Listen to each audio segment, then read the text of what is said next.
Wali Paidi bagian ke-13 mengenang Gus Dur dalam rangka haolan. Beliau, sehabis tahlil bersama dalam rangka memperingati haul Gus Dur, Wali Paidi bersama warga berkumpul bareng ngopi bersama-sama. Mereka saling berkelompok 3-4 orang membicarakan dan mengenang Gus Dur, dan diselingi adu argumen mengenai apa rahasia di balik sepak terjang Gus Dur di masa lalu. Wali Paidi tersenyum-senyum melihat tingkah laku mereka. Wali Paidi sendiri duduk-duduk bersama 4 orang dengan satu cangkir kopi besar berada di tengah. Mereka berlima joinan bersama-sama, indah dan rukun sekali. Paijo tetangga Wali Paidi mulai membuka pembicaraan dengan bertanya kepada Wali Paidi. "Kang, menurut sampeyan gimana Gus Dur selama jadi presiden yang cuma sebentar itu?" Sebelum kita membahas tentang itu semua, alangkah baiknya kita mengulas lagi sejarah sebelum Gus Dur jadi presiden, jawab Wali Paidi. "Wah, sip iki Kang. Gimana ceritanya?" kata teman-teman yang lain. "Dulu ada seorang kiai di daerah Blitar namanya Kiai Rohimi. Beliau ini ahli istikharah. Banyak sekali kiai yang sowan kepada Kiai Rohimi ini guna menanyakan apa makna isyarah yang diterima. Dan Kiai Rohimi ini bisa menafsiri isyarah-isyarah yang ditanyakan kepadanya, dan semuanya tidak pernah meleset. Hampir 100% mendekati kebenaran. Kehidupan sehari-hari beliau adalah sebagai petani desa yang sangat sederhana. Tiap pagi beliau diantar cucunya pergi ke sawah dengan naik sepeda ontel. Biasanya para tamu yang mau sowan kepadanya menunggunya di depan dalam, menunggu beliau pulang. Dan di dalam rumah yang berdinding kayu jati itulah Kiai Rohimi menerima para tamunya. Di dalam rumah Kiai Rohimi ada sebuah kamar khusus yang disediakan untuk Gus Dur kalau berkunjung ke situ dan menginap. Gus Dur sebelum jadi presiden telah banyak menerima isyarah-isyarah, dan menanyakan kepada Kiai Rohimi apa makna isyarah-isyarah yang dia terima. "Kang, Kiai Rohimi ini tingkatannya lebih tinggi daripada Gus Dur ya. Sampai Gus Dur sendiri minta tolong untuk menafsiri isyarah yang beliau terima," ucap Paijo kepada Wali Paidi. "Tidak mesti begitu. Kamu tahu Pak Ridwan tetangga kita, yang jadi dosen di sebuah salah satu universitas terkenal itu?" tanya Wali Paidi. "Iya, saya tahu Kang," jawab Paijo. "Ketika ban mobilnya bocor, apa Pak Ridwan menambal ban mobilnya sendiri?" tanya Wali Paidi lagi. "Tidak Kang, Pak Ridwan jelas gak bisa. Ban itu akan ditambalkan ke tukang tambal ban," jawab Paijo. "Dengan seperti itu, apa tingkatan tukang tambal ban itu lebih tinggi daripada tingkatan Pak Ridwan yang dosen itu?" tanya Wali Paidi sekali lagi. "Ya tentu tidak Kang," jawab Paijo mulai mengerti. Begitulah apa yang terjadi di antara Gus Dur dan Kiai Rohimi ini tidak bisa jadi acuan siapa lebih tinggi tingkatannya, jelas Wali Paidi. Wali Paidi menyedot rokok Ji Samsunya dan nyeruput kopi sedikit lalu melanjutkan ceritanya. "Sampeyan akan jadi orang nomor 1 di Indonesia.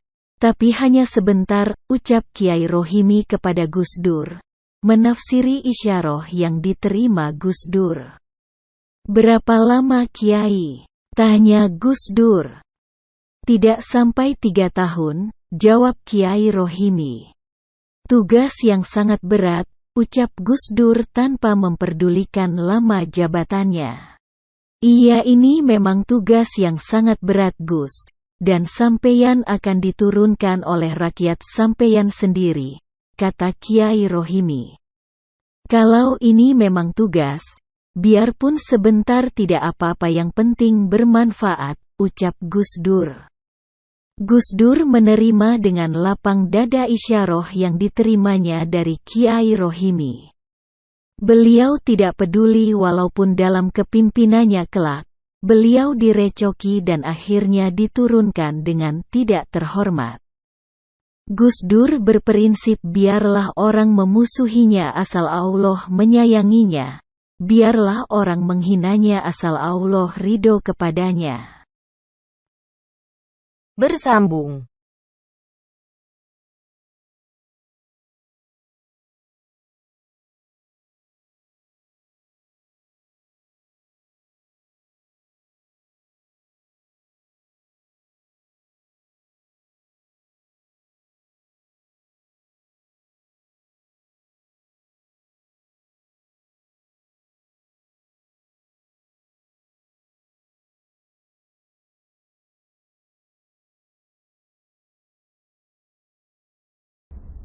Wali Paidi bagian ke-14, Sholat Jamaah Manusia Bercahaya. Setelah cerita soal Gus Dur, Wali Paidi ngeloyor pergi. Dia berjalan terus tanpa memperdulikan arah dan tujuan, berjalan terus sambil menikmati rokoknya. Sudah berapa lama dan seberapa jauh Wali Paidi berjalan dia sendiri tidak tahu. Wali Paidi seperti tidak sadar tiba-tiba saja hatinya dipenuhi zikir dengan Allah dan bersama Allah. Wali Paidi merasakan seakan-akan dia tidak berjalan di atas bumi. Dia seperti terbang, tubuhnya ringan dan hatinya dipenuhi kebahagiaan. Wali Paidi baru tersadar ketika azan subuh berkumandang, dan dilihatnya di depan ada sebuah masjid yang semuanya terbuat dari bambu. Wali Paidi berhenti sebentar. Dilihatnya di dalam masjid sudah banyak sekali orang. Ada yang pakai jubah, pakai serban, ada juga yang pakai sarung dan berkopyah. Ada juga yang memakai celana tepe tetap juga pakai kopyah. Yang membuat Wali Paidi kagum adalah di dalam dan di luar masjid itu tidak ada lampu sama sekali, tapi masjid dan areal sekitarnya tampak terang benderang. Tampak cahaya keluar dari para orang dua yang berada di dalam masjid. Cahaya mereka inilah yang menerangi seluruh masjid. Tanpa sadar Wali Paidi memandangi tangannya. Apa dia ikut juga bercahaya? Wali Paidi kaget, ternyata tangannya juga mengeluarkan cahaya. Wali Paidi meneruskan pandangannya. Dan ternyata kakinya dan seluruh badannya juga bercahaya. Setelah sadar bahwa dirinya juga bercahaya, Wali Paidi mulai berani memasuki masjid dan ikut sholat berjamaah. Wali Paidi sholat di barisan paling belakang keren, hanya di barisan ini ada tempat yang kosong sedang tempat yang lain sudah penuh. Wali Paidi melihat di sela-sela tubuh para jamaah yang bercahaya seorang imam yang cahayanya sangat terang. Sehingga Wali Paidi tidak bisa melihat wajahnya, tubuhnya dikelilingi cahaya yang sangat terang. Wali Paidi baru sekali ini merasakan sholat yang begitu indah dan sangat syahdu. Suara imam yang begitu merdu, dan Wali Paidi seakan-akan diajak berjalan mengelilingi rahasia-rahasia ayat-ayat Allah yang dibaca oleh sang imam sholat. Setelah mengucapkan salam dan selesai sholat, Wali Paidi baru tersadar ternyata di sampingnya ini ada orang yang sangat dikenalnya. Mbah Parmin, seorang kusir bendi di kampungnya. Ternyata Mbah Parmin ini tubuhnya juga bercahaya. Sebelum Wali Paidi hilang dari rasa kagetnya, Mbah Parmin sudah berkata kepadanya, "Paidi, tolong kalau nanti di rumah jangan bilang siapa-siapa tentang masalah ini." "Baik Mbah," jawab Wali Paidi meneruskan zikirnya. Sehabis zikir baru Wali Paidi mulai ngobrol lagi dengan Mbah Parmin. "Mbah, siapa yang ngimami sholat subuh ini?" tanya Wali Paidi. Beliau baginda Nabi Muhammad, jawab Mbah Parmin. Dan di barisan depan itu adalah wali-wali kut, dan di barisan berikutnya wali-wali yang derajatnya di bawah wali kut, mereka berbaris sesuai tingkatannya. Baik yang sudah meninggal maupun yang masih hidup, semuanya hadir di sini. Mbah Parmin meneruskan penjelasannya. Wali Paidi tersenyum dan Mbah Parmin juga tersenyum karena mereka berdua sadar kalau berada di barisan yang paling belakang. Tidak lama kemudian acara dilanjutkan dengan bersalam-salaman, sambil membaca sholawat. Wali Paidi bertemu guru mursyidnya dan wali-wali yang selama ini cuma mendengar tentang ceritanya saja. Wali Paidi begitu bahagia karena bisa bersalaman dengan para wali-wali selama ini sangat dicintainya dan dihormatinya. Setelah acara bersalaman selesai, para wali pergi sendiri-sendiri dan tiba-tiba hilang entah kemana. Tinggal Wali Paidi dan Mbah Parmin aja yang berada di dalam masjid. Setelah semua sudah pergi, baru Wali Paidi dan Mbah Parmin keluar dari masjid. "Di manakah ini Mbah?" tanya Wali Paidi kepada Mbah Parmin.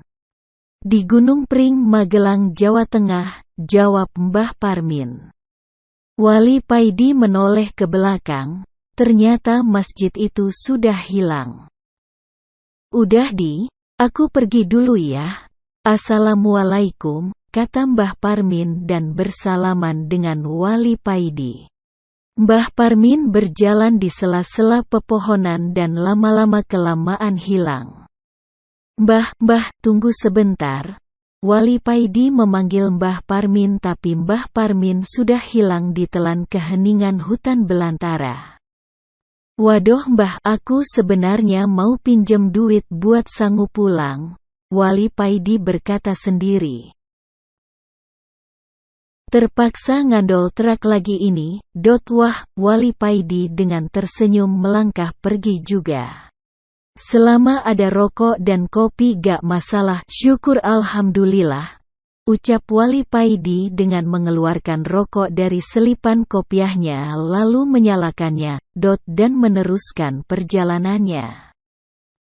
Wali Paidi tidak berani mencoba ilmu melipat bumi yang dimilikinya.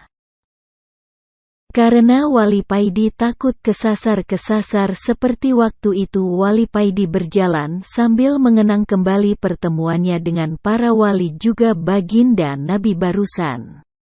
Walau Paidi tidak dapat begitu jelas melihat wajah Rasulullah, keren sangat terangnya nur cahaya TG terpancar dari tubuh Rasulullah. Wali Paidi masih ingat perkataan Rasulullah ketika acara bersalam-salaman tadi, bahwa bala atau azab Allah akan diturun. Para wali disuruh oleh baginda Nabi untuk bersiap-siap menerimanya sesuai dengan tingkatannya. Ketika bala atau azab turun yang menanggung pertama kali adalah para wali-wali Allah sesuai dengan tingkatannya. Semakin tinggi derajatnya semakin besar pula azab yang ditanggungnya. Para wali ini melakukan hal tersebut supaya ketika azab itu sampai kepada umat manusia lainnya tinggal sedikit dan ringan. Masya Allah, betapa besar rasa cinta mereka kepada kita semua. Kadang bala atau azab Allah itu tidak sampai menimpa umat manusia karena sudah habis ditanggung para wali. Kalau bala atau azab Allah itu begitu besar dan luas maka azab itu baru menimpa manusia. Dan bala atau azab yang paling ringan yang diterima oleh umat manusia adalah ndas ngelu gak ngerti sebabe, kepala pusing tidak tahu penyebabnya disertai dengan perasaan sedih dan galau yang tidak tahu penyebabnya juga. Tanpa terasa Wali Paidi sudah sampai di jalan raya dan dilihatnya ada sebuah truk yang melintas. Wali Paidi menyetop dan minta nunutan. Bersambung.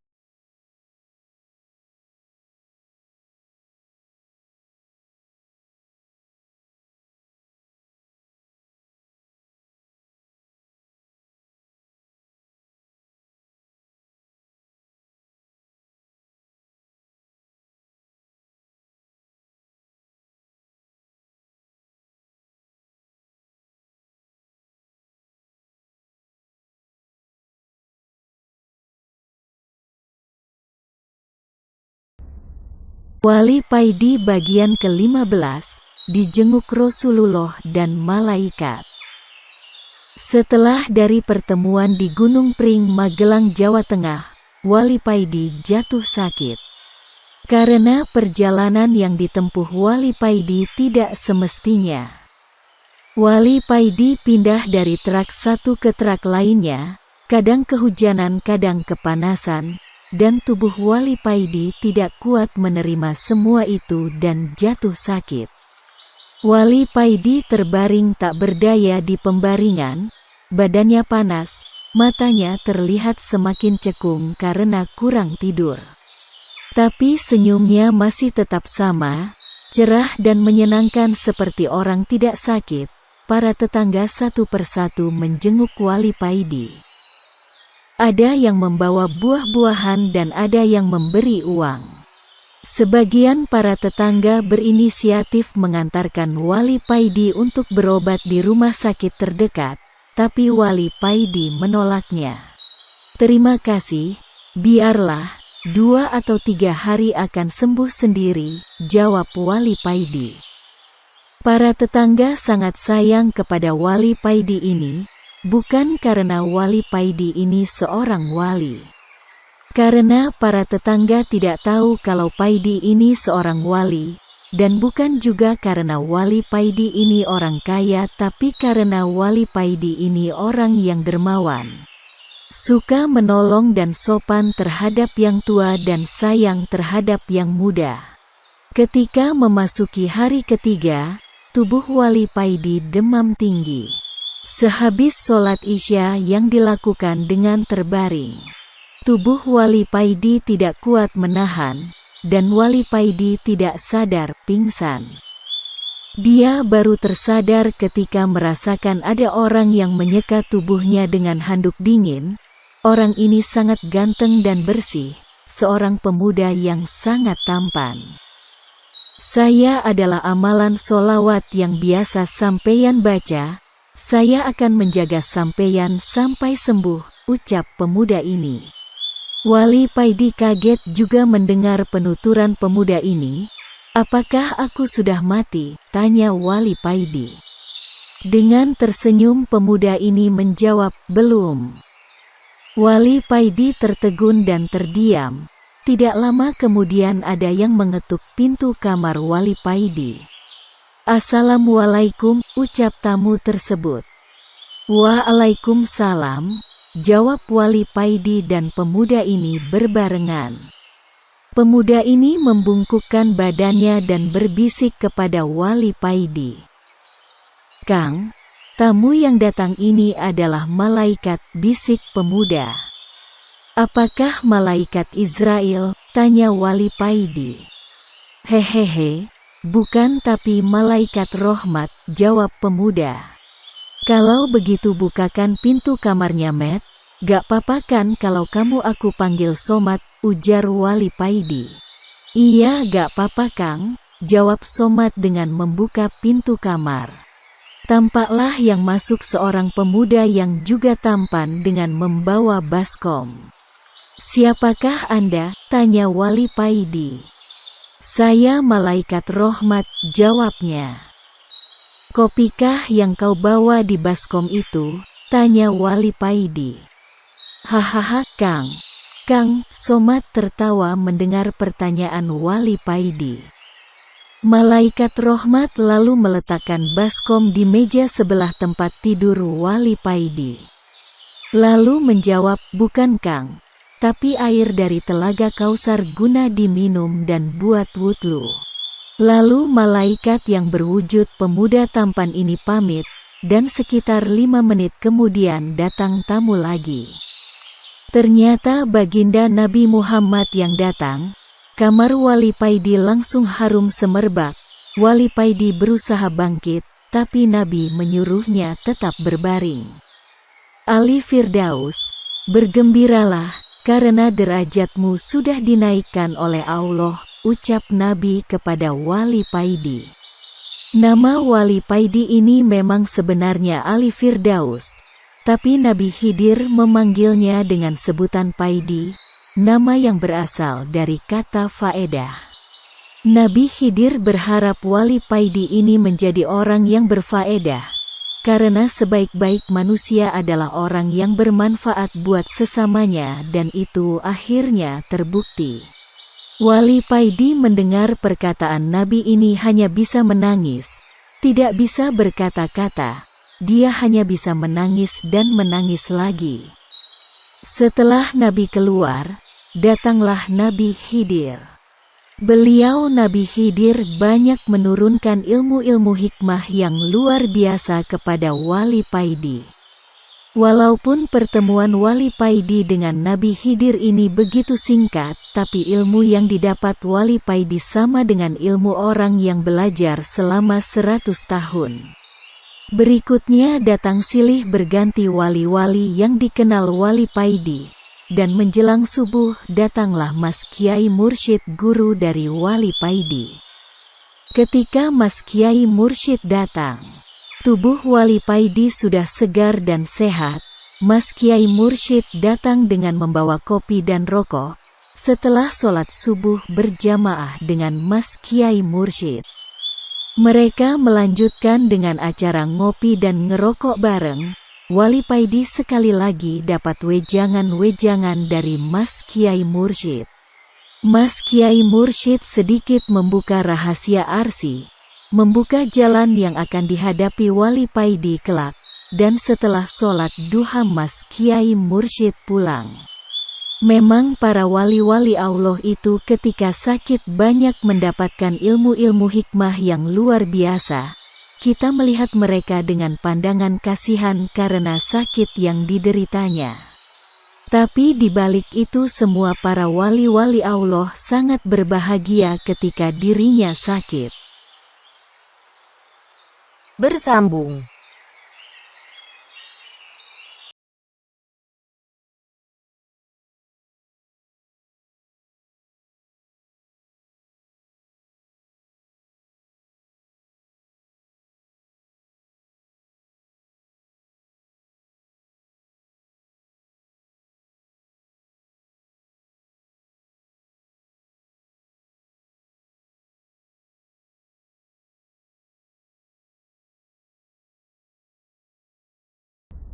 Wali Paidi bagian ke-16, mengenal sirnya.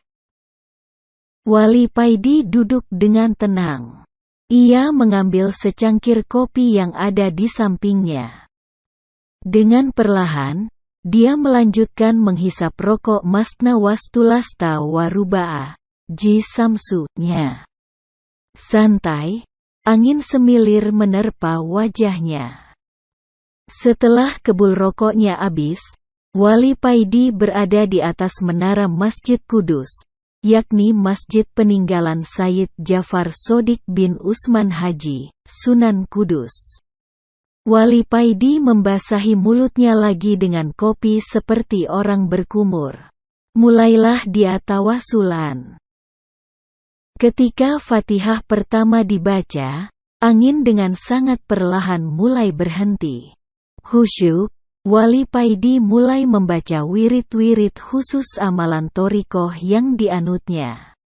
Suasana jadi hening, seakan bumi dan seluruh hawanya berhenti. Syahdu. Ketika itulah sifat asli Wali Paidi perlahan hilang berganti sifat mulia guru mursyidnya. Dan dengan perlahan sifat gurunya juga mulai hilang berganti sifat ilahiyah. Di sini Wali Paidi merasakan ketenangan yang begitu luar biasa, seakan Wali Paidi berada di dalam lautan yang begitu luas. Sir Wali Paidi keluar dari tubuhnya, melayang-layang ke angkasa. Wali Paidi bisa melihat tubuhnya yang sedang duduk di tas menara. Sir Wali Paidi terus melayang mengitari kota Kudus, dan mulai terdengarlah sebuah tangisan yang begitu menyayat hati. Sir Wali Paidi mengikuti dari mana asal suara itu. Sir Wali Paidi turun mendekati keranjang sampah. Dari situlah asal suara tangisan suara itu berasal. Sir Wali Paidi makin mendekat. Dilihatnya, Yang menangis ternyata bukan manusia, tapi kulit semangka. Masya Allah. Mengapa kamu menangis? Tanya Sir Walipaidi. Aku sedih. Ketika aku tumbuh besar dan terasa manis, aku diambil oleh petani dan dijualnya. Aku begitu senang bisa membahagiakan para petani. Tapi ketika mau dimakan, aku ditinggalkan dan dibuang. Hanya isinya yang dimakan. Aku merasa tidak ada manfaatnya. Jawab kulit semangka, bukan tenang malah menangis lagi. Dalam hati, Walipaidi ingin memberinya rokok Samsu. Tapi, ini kan semangka. Dari mana dia akan menghisap rokokku? Batinnya. Jangan bersedih. Aku akan kembali lagi ke sini. Kata Sir Walipaidi setelah gumam memberinya rokok pasti tidak akan berguna dan tentu ditolak si semangka. Kap-kap Kang Semangka. Secepat kilat, Sir Walipaidi kembali ke tubuhnya. Sehabis mengambil rokoknya Walipaidi turun dari menara dan pergi ke tempat kulit semangka yang dilihat tadi. Ia masih ingat betul bahwa keranjang sampah itu berada di halaman sebuah masjid yang berada di tengah kota Kudus. Setelah sampai lokasi adik semangka, Walipaidi langsung menuju keranjang sampah itu, dan mulai mengais sampah. Walipaidi tersenyum serta sumringah ketika ia menemukan kulit semangka itu. Begitu lahapnya dia memakan kulit semangka itu. Orang-orang yang lagi tadarusan di dalam masjid heran melihat tingkahnya tentunya. Oh, ternyata orang gila toh, batin mereka. Walipaidi dianggap gila oleh mereka. Kulit semangka belum rampung dikunyah Walipaidi, namun ia buru-buru pergi meninggalkan masjid.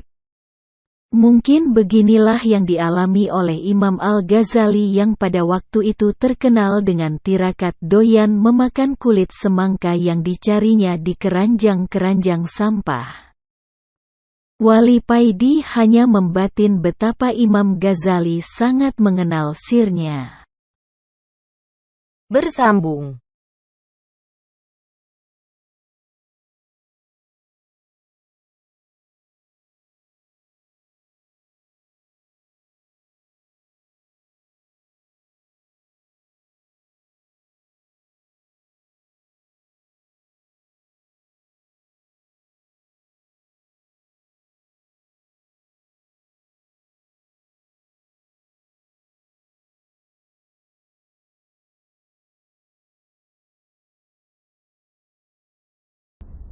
Walipaidi bagian ke-17.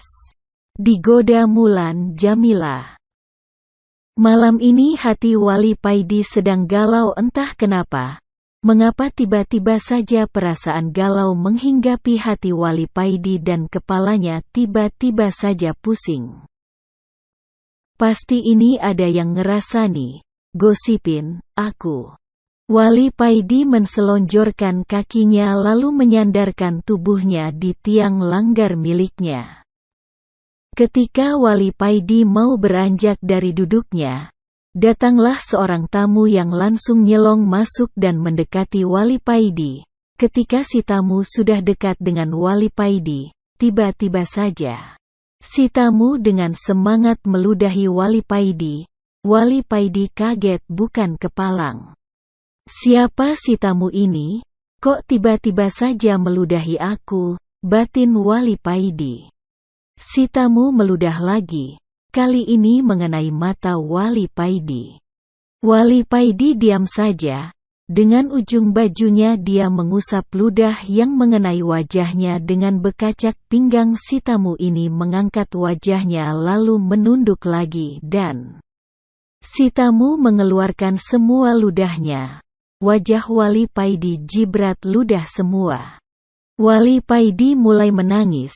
Dengan perlahan Walipaidi mengusap lagi wajahnya. Lalu dengan lembut Walipaidi bertanya kepada si tamu, "Siapakah Tuan?" Si tamu dengan tersenyum menjawab, Aku adalah malaikat yang disuruh mengujimu, karena orang-orang banyak yang memuji kalau kamu adalah orang yang sabar. Makanya Allah menyuruhku untuk membuktikan apakah benar pujian orang terhadapmu, dan ternyata benar. Kau memang orang yang sabar, jawab orang itu lalu ngeloyor pergi. Wali Paidi hanya tertegun, dan tidak begitu lama datang lagi orang yang sangat perlente, wajahnya ganteng, gagah dan memakai setelan jas dan berdasi. Sungguh gagah dan ganteng sekali. Setelah turun dari mobil mewahnya, si tamu mendekati Wali Paidi dan dengan tersenyum si tamu ini duduk di dekat Wali Paidi. Mas, maaf mengganggu sebentar, bisa minta duitnya mas? ATM saya tadi hilang, buat beli bensin mas, kata si tamu. Wali Paidi memandang si tamu dengan heran. Minta berapa? Tanya Wali Paidi. Sedikit mas, 1 juta saja, jawab si tamu. Wah, kalau segitu gak punya aku, jawab Wali Paidi. Ya berapa saja, pokoknya ada, pinta si tamu. Wali Paidi agak ragu, tapi dia membuang jauh-jauh perasaan itu. Bagaimanapun dia harus menolong orang yang butuh pertolongan, gak peduli siapapun itu. Wali Paidi menurunkan kopiahnya dan mengambil uang dari selipan kopiahnya. Tanpa dihitung dia menyerahkan semuanya. Dengan tersenyum sumringah si tamu menerima uang pemberian Wali Paidi. Terima kasih, ternyata benar pujian orang-orang terhadapmu. Kamu adalah orang yang dermawan, kata si tamu. Siapakah tuan? Tanya Wali Paidi. Aku adalah malaikat yang disuruh mengujimu, jawab si tamu lalu ngeloyor pergi seperti tamu yang pertama. Wali Paidi menunduk, dia sadar sekarang, mengapa hatinya jadi galau dan kepalanya jadi pusing. Ternyata banyak orang yang ngerasani dengan memuji-muji dirinya. Dia tahu bahwa Allah lah yang pantas dipuji, Allah lah yang maha penyabar. Allah lah yang maha dermawan. Allah cemburu dan mengutus malaikat mengujiku karena banyak yang memuji aku sebagai orang yang sabar dan orang yang dermawan.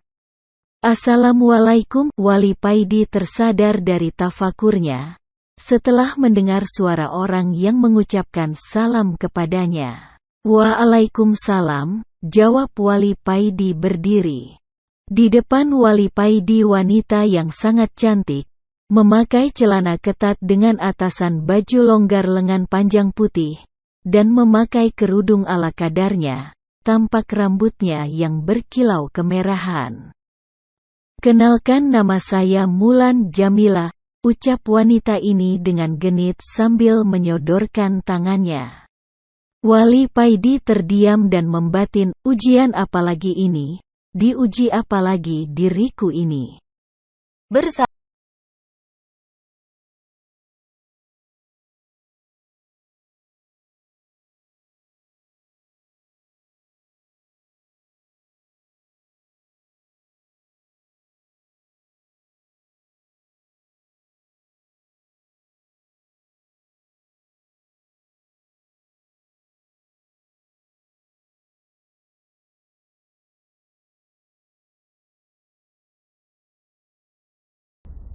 Wali Paidi bagian ke-18, cahaya itu mendekati Wali Paidi.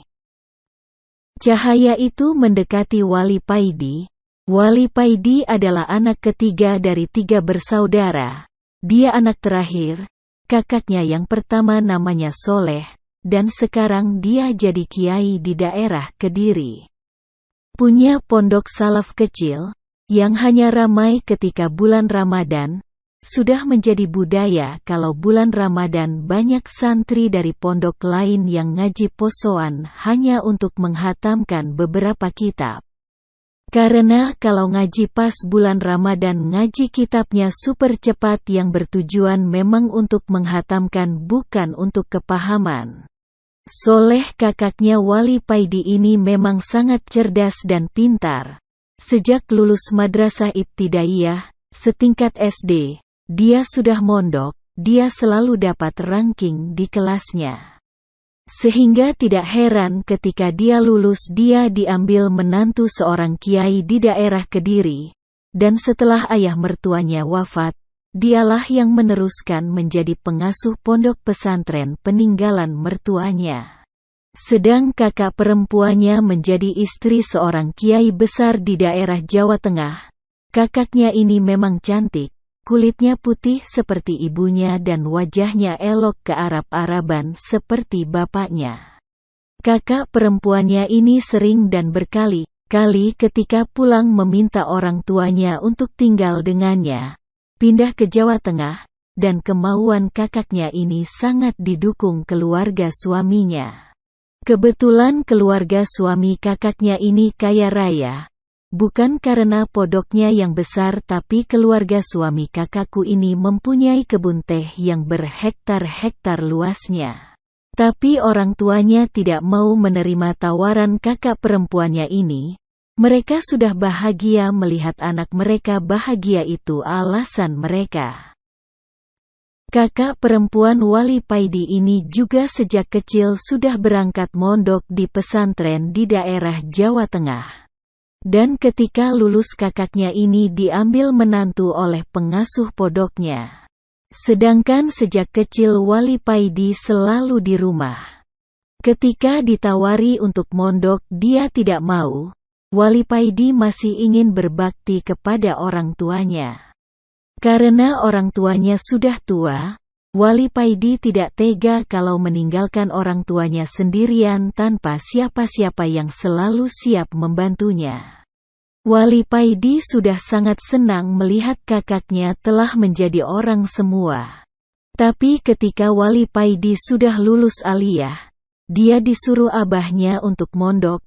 Abahnya bermimpi bertemu dengan Sunan Gunung Jati yang menyuruhnya untuk memondokkan anaknya. Ibunya sebenarnya menentang keras keinginan abahnya. Ibunya ini tidak tega melihat Wali Paidi pergi sendirian di tempat yang jauh. Ibunya ini sangat sayang dan memanjakan Wali Paidi, tapi abahnya tetap bersikukuh untuk tetap memondokkan Wali Paidi. Keputusan abahnya tidak bisa diganggu-gugat. Abahnya ini memang keras dan tidak mau mengalah kalau mengenai hal-hal yang bersifat akidah.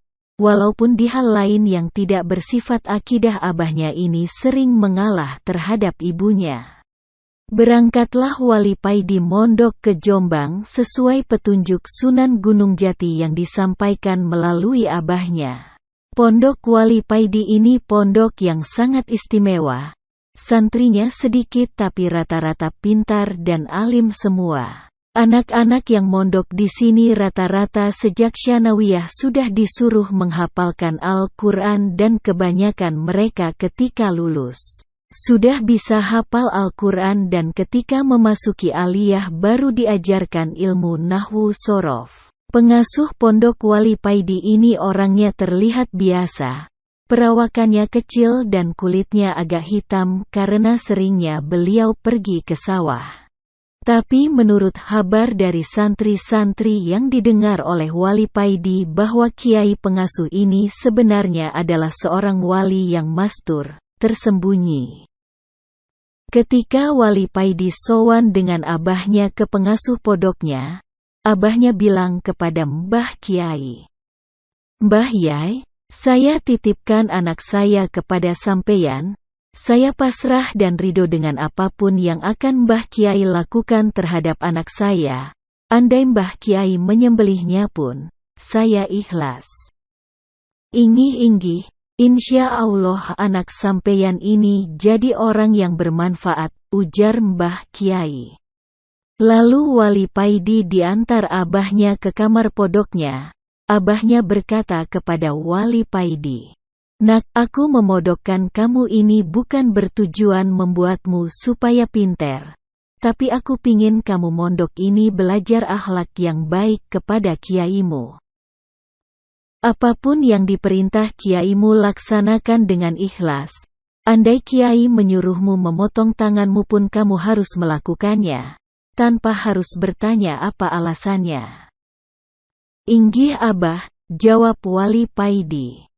Keesokan harinya Wali Paidi dipanggil oleh Abah Yai Kendalem. Bergegaslah Wali Paidi menemui Abah Yai. Setelah bersalaman Wali Paidi duduk di lantai. Di depannya Abah Yai duduk dengan bersandarkan tembok. Kaki kanannya diangkat dan tampak di selipan jari tangan kanan Abah Yai terselip rokok kretek gudang garam hijau. Paidi, kamu mondok di sini gak usah ikut belajar ngaji. Percuma otakmu gak akan kuat untuk menghafalkan Al-Quran, apalagi belajar nahwu dan sorof, ucap Abah Yai. Wali Paidi terdiam, hatinya merasa terpukul dan sedih. Tidak dinyana kiainya akan berkata seperti itu. Walau pesan abahnya kepada dirinya kepintaran bukan tujuannya untuk dipondokkan, tapi ucapan kiainya ini begitu menghujam hatinya. Mengapa? Apa kamu gak terima? Kalau kamu gak terima dan gak mau mondok di sini ya pulang saja, kata kiainya dengan cuek. Setelah menghisap rokoknya, Kiai berkata lagi,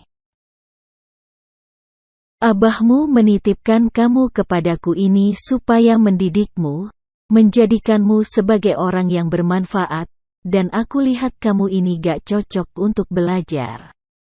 Gak ada manfaatnya keren otakmu yang kendo itu, aku melihat kamu ini lebih pas kalau menjadi kacung di sini.